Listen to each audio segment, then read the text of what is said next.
नहीं चलेगी जापान की बुलेट ट्रेन भारत के अंदर। रेल मंत्रालय ने लिया बड़ा फैसला।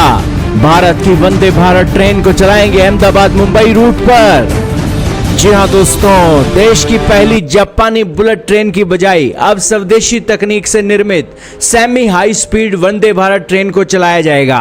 भारतीय रेल की यह पहली वंदे भारत ट्रेन होगी जो 250 किलोमीटर से लेकर 280 किलोमीटर प्रति घंटा की रफ्तार से चलेगी। इससे पहले दावा किया गया था कि मुंबई अहमदाबाद के बीच 320 किलोमीटर प्रति घंटे की रफ्तार से बुलेट ट्रेन चलाई जाएगी। आपके सामने आर्टिकल चल रहा है लाइव हिंदुस्तान का, फाइनेंशियल एक्सप्रेस का, जिसके अंदर इस न्यूज की पुष्टि की जा रही है।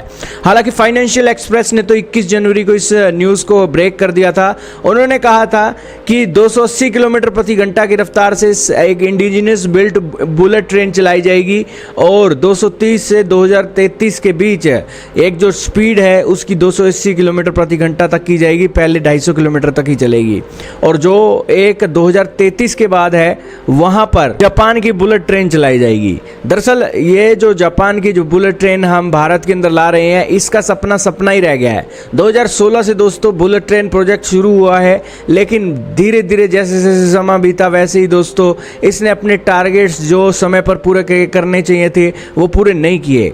और इसी के साथ जब ये एक प्रोजेक्ट स्टार्ट हुआ था तो इस प्रोजेक्ट की जो लागत थी 1.8 लाख करोड़ की थी, लेकिन आज के समय में ये 1.60 लाख करोड़ को क्रॉस कर गई है, जिस कारण से ये बुलेट ट्रेन भारत के अंदर चलना सपने जैसा लग रहा है। यही कारण है कि भारत की रेल मंत्रालय आए हैं और उन्होंने कहा है कि अहमदाबाद मुंबई के बीच जापानी बुलेट ट्रेन नहीं चलेगी, वंदे भारत ट्रेन चलेगी। अब दोस्तों पहले पता लगा कि 2024 में बुलेट ट्रेन चलेगी, फिर कोविड आया, ये बातें बीत गई, फिर कहते 2025 में चलेगी, फिर 2025 साल आया, फिर कहते 2026 में चलेगी। अब न्यूज आ रही है कि 2027 तक वंदे भारत सिटिंग ट्रेन से 250 किलोमीटर प्रति घंटा से लेकर 280 किलोमीटर प्रति घंटा की स्पीड से ये एक वंदे भारत एक्सप्रेस ट्रेनें चलेंगी। कोचिस की बात की जाए तो 8 कोचिस होंगे और 8 कोचिस के चलते 2 वंदे भारत ट्रेन चलेगी। अब दोस्तों भारतीय माथा पकड़ रहे हैं कि जब चलानी ही भारतीय रेलवे थी, भारत की ट्रेन थी, तो आखिरकार जापान के अंदर जाकर हमने इतने तरले क्यों किए और भारत की जनता को इतने बड़े बड़े सपने क्यों दिखाए और इस बुलेट ट्रेन के नाम पर फिर वोट क्यों लिए।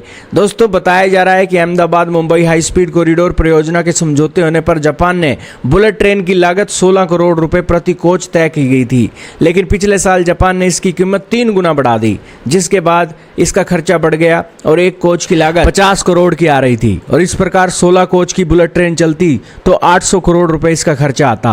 अब भारत ने हाल ही में वंदे भारत एक्सप्रेस ट्रेनें चलाई हैं और यही कारण है कि इसकी स्पीड बढ़ाकर अपने देश की जनता के लिए ये एक हाई स्पीड ट्रेन चलाएंगे। अब दोस्तों जापान और चीन के अंदर बुलेट ट्रेनों की स्पीडें 600 किलोमीटर प्रति घंटा की रफ्तार तक पहुंच जाती हैं और भारत के अंदर अधिकतम रफ्तार 320 किलोमीटर प्रति घंटा की होने वाली थी, लेकिन जापानियों ने रेट बढ़ा दिए हैं तो भारतीयों ने भी कन्नी कतराना शुरू कर दिया है। खैर दोस्तों, अभी आने वाले समय में और भी डेवलपमेंट क्लियर होगी। आपका इसके बारे में क्या मानना है? रेल मंत्रालय ने सही किया या गलत? कमेंट सेक्शन में बताइएगा।